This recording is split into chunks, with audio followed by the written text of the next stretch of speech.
very, very pleased to have with us Mr. Wesley Perez, who is a graduate of this program. Please come up. Let's give him a big hand. Wesley Perez is one of thousands of New Jersey youth who has spent time in a group home, where youth work to repair and rebuild their young lives. They told me about 2 weeks before I entered the group home that I was going into a group home, so everyone's telling me, oh, that thing is bad, they're going to be stealing your stuff, they steal your clothes, your sneakers. So the first day I came, I only came with some of my clothes. I'm like, I don't want them stealing my good stuff. But then when I went in, I saw that it's not really how people say it is. A whole bunch of kids just in the house stealing each other's clothes and stuff. Nah, it's not like that. No. So it's pretty good because we all get along with each other. We get advice from each other. We help each other out with certain things. Wesley is a success story. After only 5 months living in a Camden City group home, the 18-year-old landed a part-time web design job and is now enrolled in college. I'm going to start at Camden County College, and I'm planning to go there for 2 years, get my associate's degree, and then after that transfer to a 4-year college. I'm not sure yet of which 4-year college I'm going to, but I'm looking. The future is bright for Wesley. His time in the group home equipped him with the skills and support he needs to take the next step toward productive adulthood. Unlike the impersonal, isolated environment of institutions, group homes give children and youth a safe home where they can heal and live more normally, where they can be part of a community. Because all children, whether from New Jersey's cities, suburbs, or rural areas, deserve a community to call their own, a place that feels like their own backyard. These houses, personally for me and where I came from, it's a more sense of home instead of being in a house where you have stainless steel appliances and you got to swipe in every door you go into. It's more of a home feeling. It's when you can able to see grass and you're not surrounded by bricks and you don't have to worry about violence or anything like that. It's a comfortable feeling to go outside and see people wave to you and people getting off school buses and stuff like that. It's just, personally for me, I think that's a better way to get brought up for the last few years of your teenage years. They need that. That's the only way they're going to be successful. They have to be part of the community. They have to feel that they belong somewhere.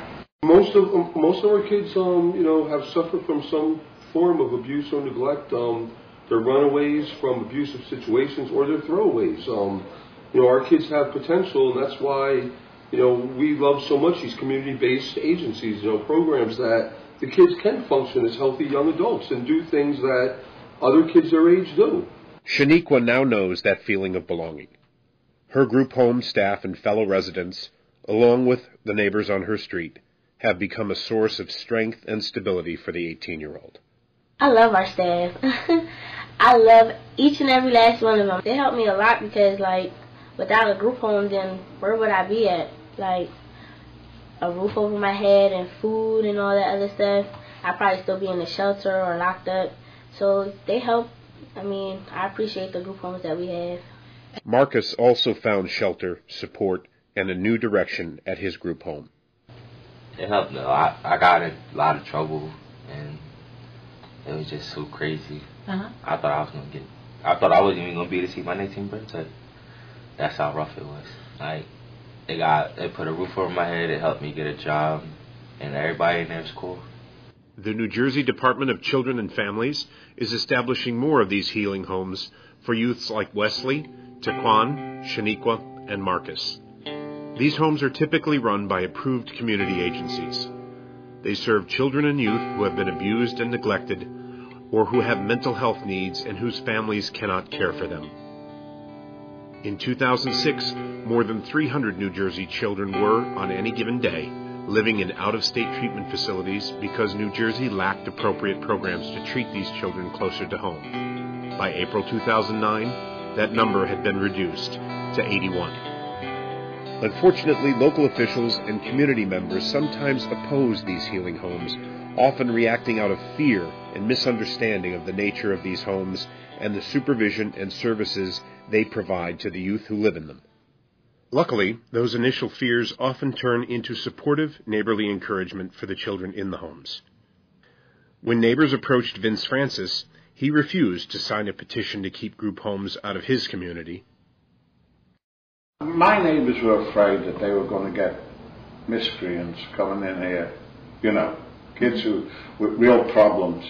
But when you say the kids have problems, but they are not what you think they are, they're kids who need some help, and they need an environment like you nice people can provide. Group homes provide around-the-clock care for 12 or fewer children. Most homes serve about 6 youth. These homes must meet stringent state regulations governing maintenance, community relations, and safety. Children living in these residences are never to be left home alone. The homes are regularly inspected. The program is staffed with resident advisors 24/7, around-the-clock supervision, no sleepovers at night, staff is awake, you know, which I think gives, you know, the community, feeling of like relief that the kids are being supervised and they are being watched. So we're going to be having a health fair in cooperation with Cooper Hospital in April, and I would like for you to bring the residents. Vigilant supervision is just one way group home operators strive to be good neighbors. They also work hard to become an active part of their communities. State rules require operators to establish a board of community members to help build relationships with neighbors. More importantly, group home staff strive to help youth contribute to their communities. They have been good neighbors because the community was engaged.